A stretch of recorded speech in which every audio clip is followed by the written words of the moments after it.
விஜய் அவர்கள் இந்த சிபிஐ விசாரணைக்கு போயிட்டு ரிட்டர்ன் வரும்போது இந்த ரோட் ஷோ மூலியமா கார்ல வந்தார் சார். அது வந்து 2 வகையா பேசுறாங்க சார். விஜய் வந்து இந்த பாஜக கூட்டணிக்குள்ள போயிட்டாரு. அதனால தான் சிபிஐல இருந்து வரும்போது இவ்வளவு மாஸா வராரு அப்படின்ற மாரி சொல்றாங்க. இன்னொன்னு வந்து விஜய் வந்து இந்த கூட்டணி வந்து வேண்டான்னு சொல்லிட்டாரு. அதனால தான் இந்த தைரியத்துல வராருன்னு வந்து சொல்றாங்க. இத நீங்க எப்படி பார்க்குறீங்க சார்? அதாவது ஒரு மனிதனுடைய செயலை வைத்து எவ்வளவு திரைக்கதைகள் எழுதப்படுதுன்னு நெனச்சா, ஒரு பக்கம் வேடிக்கையா இருக்கு. ஆக்சுவலி அந்த மாரி எதுவுமே கிடையாது. ம், ம், அவர் உள்ள விசாரணை முடிச்சுட்டு வர்றாரு. வரும்போது அவருக்கு அங்குள்ள அவர் கூட போன நிர்வாகிகள் தகவல் சொல்றாங்க. வெளியில வந்து பயங்கரமான கிரவுட் இருக்கு. லோக்கல்ல இருக்கிற விஜய் ரசிகர்கள், தாவேகா தொண்டர்கள் பெரிய அளவுல கூடியிருக்காங்க.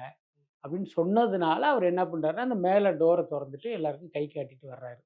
இன்னொன்னு டெல்லி போயிருக்காரு. அங்கும் நமக்காக ஒரு கூட்டம் காத்துக்கிட்டு இருக்கும்போது, நீங்க காருக்குள்ள உட்காந்துட்டு கைய அசைச்சீங்கன்னா, அதுவே தப்பா போயிடும். அதுக்கப்புறம் பார்த்தீங்கன்னா, இவர் நீங்க கேள்விப்பட்டிருப்பீங்க. கிட்டத்தட்ட ஒரு 7 மணி நேர விசாரணைக்கு பிறகு தான் அவர் வெளியில வந்தாரு. ஆனா, இந்த கூட்டம் பார்த்தீங்கன்னா, காலையில அவர் உள்ள போனாரு தெரியுமா? அப்பவே அங்க கூட ஆரம்பிச்சுட்டாங்க. அப்ப யோசிச்சு பாருங்க. ஒரு 7 மணி நேரம் நமக்காக ஒரு கூட்டம் காத்துட்டு இருக்கு. அவங்க கிட்ட நம்ம முகத்த காட்டாம, கருப்பு கண்ணாடிக்கு உள்ளார உட்காந்துட்டு கை காட்டினோம்னா, அது சரியாக இருக்காது. அதன் காரணமா தான் அவர் வந்து வெளியில வந்து அப்படி கை காட்டிட்டு போனாரு. அத உடனே ரோட் ஷோ அப்படிங்கிறது. அதுக்கப்புறம் பார்த்தீங்கன்னா, அங்க வந்து பாஜகவோட இவர் வந்து சமரசமாயிட்டாரு. அதுக்காக தான் இவ்வளவு உற்சாகமா வந்தாருங்கிறது. அப்புறம் சிபிஐ விசாரணை விஜய்க்கு பாசிட்டிவா முடிஞ்சிருச்சு. இது எல்லாமே நம்மளுடைய யூகம் தான்.